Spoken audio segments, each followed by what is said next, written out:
Hello friends, आप सबका स्वागत है मेरे यूट्यूब चैनल फार्मर ट्रिक में। तो आज हम हमारी इस वीडियो में वन लाइनर का पार्ट 10 डिस्कस करेंगे। मैंने इसके 9 पार्ट पहले अपलोड कर दिए हैं। अगर आप लोगों ने वो नहीं देखे तो ये जो वन लाइनर की मैंने प्लेलिस्ट बनाई हुई है वहाँ से आप लोग वो देख लेना। ये वन लाइनर क्वेश्चंस हैं, ये फार्मासिस्ट एग्ज़ाम के लिए काफ़ी ज़्यादा इंपॉर्टेंट रहने वाले हैं। तो स्टार्ट करते हैं।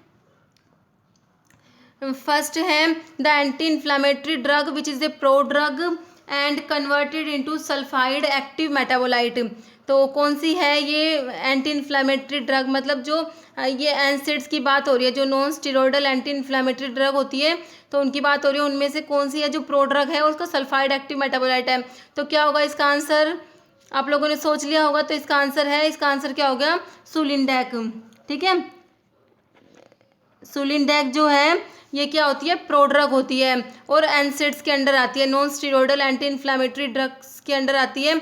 और जो ये क्या होती है? प्रोड्रग होती है। और इसका जो एक्टिव मेटाबोलाइट क्या होता है? सल्फाइड एक्टिव मेटाबोलाइट होता है इसका।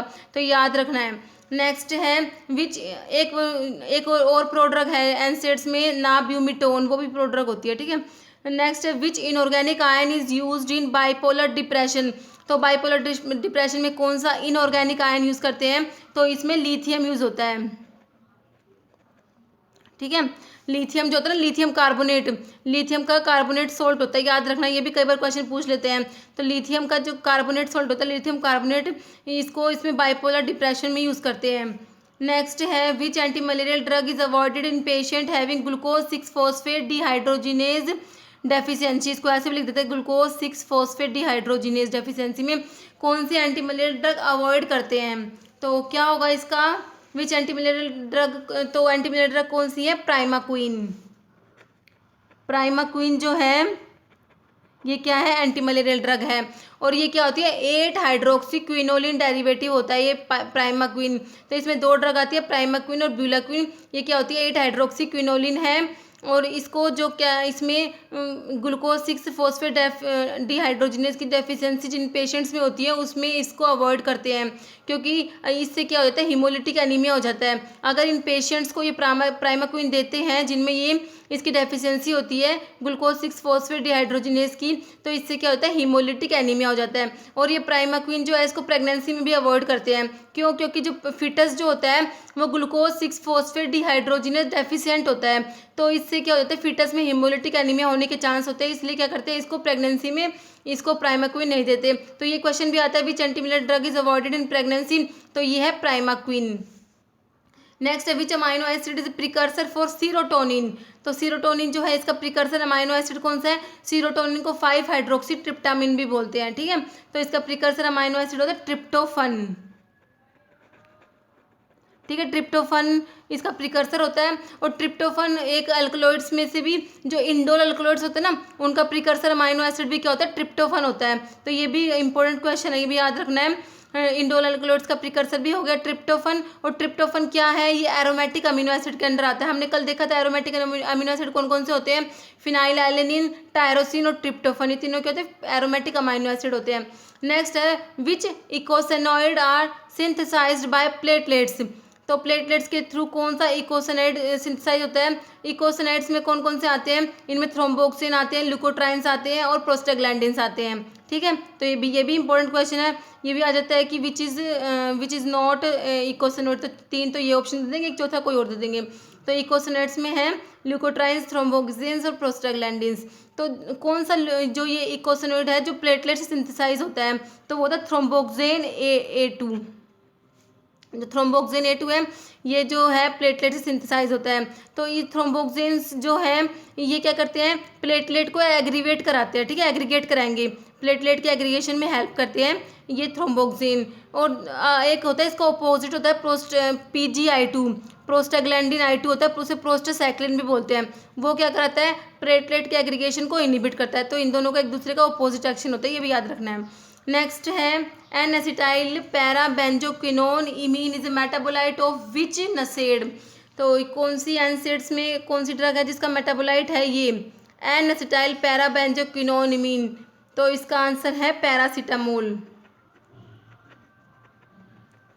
तो इसका ना ये मेटाबोलाइट का नाम याद करना है, क्योंकि ये मेटाबोलाइट का नाम भी कई बार पूछते हैं कि पैरासीटामोल का कौन सा मेटाबोलाइट है जो टॉक्सिक मेटाबोलाइट कौन सा है। तो ये N acetyl para benzoquinone imine होता है, ये क्या होता है, टॉक्सिक मेटाबोलाइट होता है पैरासीटामोल का। तो ये काफ़ी ज़्यादा इंपॉर्टेंट क्वेश्चन है, काफ़ी बार रिपीट होता है एग्जाम में, तो इसका ये नाम याद रखना है, ठीक है। और ये पैरासीटामोल जो है ये एनसेड्स के अंदर non steroidal anti inflammatory drugs के अंदर इसको पढ़ते हैं पैरासीटामोल को। पैरामिनोफिनोल डेरिवेटिव होती है पैरासीटामोल। नेक्स्ट है Redmayne syndrome is a side effect of which drug. तो ये रेडमैन सिंड्रोम कौन सी ड्रग का साइड इफेक्ट है, किसका है ये, वैनकोमाइसिन, ठीक है। वैनकोमाइसिन जो है, वैनकोमाइसिन क्या है, ग्लाइकोपेप्टाइड एंटीबायोटिक होती है, और इसका main adverse effect side effect क्या होता है, रेडमैन सिंड्रोम होता है वैनकोमाइसिन का। ग्लाइकोपेप्टाइड एंटीबायोटिक है और क्या करती है, ये सेल वॉल की सिंथेसिस को इनहिबिट करती है, ठीक है। सेल वॉल की सिंथेसिस को मैंने पहले भी डिस्कस कर लिया कौन कौन सी ड्रग्स इनहिबिट करती है। तो इसमें एक वैनकोमाइसिन आती है, बेसिट्रासिन, साइक्लोसीरिन और ये पेनिसिलिन और सिफेलोस्पोरिन, ये सब ड्रग क्या करती है, सेल वॉल की सिंथेसिस को इनहिबिट करती है। तो ये वैनकोमाइसिन का हो गया, काफ़ी ज़्यादा इंपॉर्टेंट है ये। नेक्स्ट है, और ये वैनकोमाइसिन है ना, इसको ओरली नहीं दे सकते, इसको पेरेंटली देना पड़ता है, ठीक है, इसको ओरली नहीं दे सकते। नेक्स्ट है which drug is used to treat trigeminal neuralgia. तो ट्राइजेमिनल न्यूरैल्जिया को ट्रीट करने में कौन सी ड्रग देते हैं, ये होती है कार्बामाजिपिन। कार्बामाजिपिन जो है इसको किस में देते हैं, ट्राइजेमिनल न्यूरैल्जिया में, कार्बामाजिपिन, ठीक है। ये जो हम एंटी एपिलेप्टिक ड्रग्स पढ़ते हैं ना, उनके क्लासिफिकेशन में आती है कार्बामाजिपिन क्या होती है, इम्यूनोस्टिलबिन्स होती है। जब हम एंटी एपिलेप्टिक ड्रग पढ़ते हैं उसकी क्लासिफिकेशन में आता है इम्यूनोस्टिलबिन्स, इसमें कार्बामाजिपिन ऑक्स कार्बाजिपिन आती है, ठीक है। तो ये क्या होती है, कार्बामाजिपिन जो है ये ट्राइजेमिनल न्यूरैल्जिया में इसको देते हैं, ड्रग ऑफ चॉइस होती है ट्राइजेमिनल न्यूरैल्जिया में कार्बामाजिपिन। और ये कार्बामाजिपिन है ना, इसको वैसे तो एंटी एपिलेप्टिक ड्रग है ये, पर इसको ना बाइपोलर डिप्रेशन जो होता है ना उसमें भी यूज़ करते हैं। नेक्स्ट है what is the plasma half life of digitoxin. तो डिजिटॉक्सिन की प्लाज्मा हाफ लाइफ क्या है, ये होती है 5 to 7 days, ठीक है। और अगर हम देखें डिजॉक्सिन की तो कितनी होती है, 40 hours होती है। तो ये डिजॉक्सिन और डिजिटॉक्सिन का केडीटी में ना टेबल दी हुई है, वो टेबल अच्छे से पढ़ लेनी है क्योंकि काफ़ी बार इन पे क्वेश्चन बनता है, ठीक है। ये डिजिटॉक्सिन तो है डिजिटैलिस परप्यूरिया से ऑब्टेन होता है, और डिजॉक्सिन जो होता है वो डिजिटैलिस लनाटा से ऑब्टेन होता है, ठीक है। मैंने पहले भी कई बार बता दिया।